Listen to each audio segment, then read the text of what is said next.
ইসলামের দ্বিতীয় খলিফা হযরত ওমর রাদিয়াল্লাহু শাসন আমল। তখন পারস্যের এক প্রদেশের শাসক ছিল হরমুজান নামের এক অত্যাচারী রাজা। মুসলমানদের সঙ্গে তার প্রায়ই লড়াই হতো। লড়াইয়ে পরাজিত হলে তিনি বিভিন্ন শর্তে সন্ধি করতেন এবং নিজের রাজ্যে ফিরে যেতেন।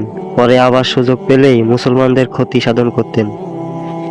তার এমন অনৈতিক নীতির ফলে খলিফা হযরত ওমর রাদিয়াল্লাহু আদেশ দিলেন হরমুজানকে বন্দী করে তার দরবারে হাজির করতে। ইতিমধ্যে এক যুদ্ধে হরমুজান মুসলমানদের হাতে বন্দী হয়। খলিফার হুকুম মতে তাকে বন্দী অবস্থায় খলিফার দরবারে হাজির করা হয়। তখন খলিফা হযরত ওমর রাদিয়াল্লাহু তাকে লক্ষ্য করে বললেন, আপনি আমাদের সঙ্গে বারবার বিশ্বাসঘাতকতা করেছেন। আপনার বিশ্বাসঘাতকতার কারণে আমাদের বারবার যুদ্ধ বিগ্রহে জড়িয়ে পড়তে হচ্ছে। ফলে অসংখ্য মুসলিম সৈন্যকে অযথা প্রাণ দিতে হচ্ছে, তাদের অর্থ সম্পদ নষ্ট হচ্ছে। আপনি অনেকের ঘর বাড়ি আপনি ধ্বংস করেছেন, নিরীহ অনেক লোকের উপর অন্যায়ভাবে অত্যাচার চালিয়েছেন। আপনাকে আর সুযোগ দেওয়া যায় না। আপনার একমাত্র শাস্তি হলো মৃত্যুদণ্ড। মৃত্যুদণ্ড কার্যকর করার পূর্বে আপনার কোনো কথা থাকলে বলতে পারেন। হরমুজান ছিল খুব সূক্ষ্ম ও কূটবুদ্ধিসম্পন্ন লোক। সুযোগ পেয়ে তিনি এক ফন্দি আঁটেন। তিনি বললেন, মহানুভব খলিফাতুল মুসলিমিন, আমার প্রচণ্ড পিপাসা পেয়েছে, দয়া করে আমাকে একটু পানি পান করতে দিন। খলিফার নির্দেশে তাকে পানি পান করতে দেওয়া হলো। সুস্তুর হরমুজান পানির পাত্র হাতে নিয়ে তা পান না করে ভীতু ভীতু ভাব নিয়ে ডানে বামে তাকাতে লাগলেন। তাকে জিজ্ঞাসা করা হলো, কি হলো, আপনি পানি পান করছেন না কেন?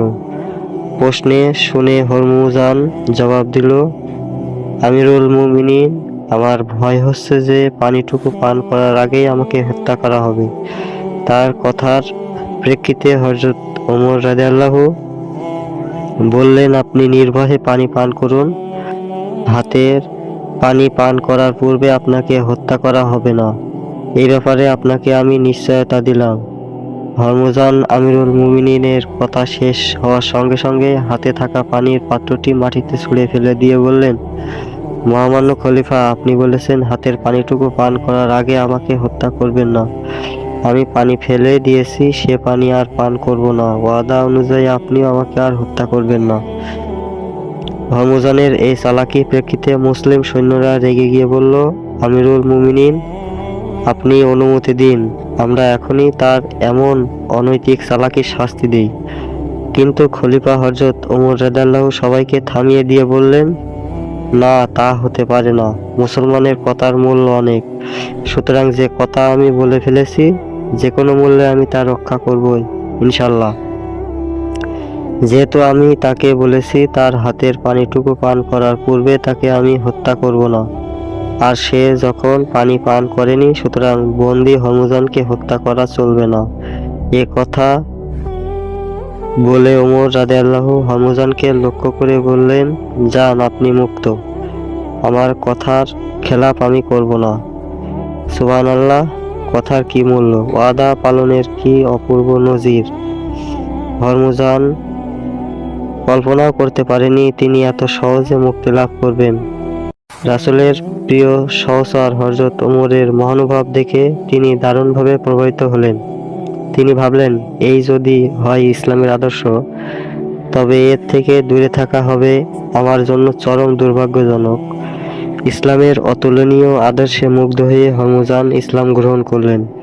এভাবেই যুগে যুগে ইসলামের অতুলনীয় আদর্শে মুগ্ধ হয়ে অসংখ্য মানুষ ইসলামের সুশীতল ছায়া আশ্রয় গ্রহণ করেছেন। বিশ্বব্যাপী ইসলাম ছড়িয়েছেন আপন মহিমায়, শক্তির জোরে নয়।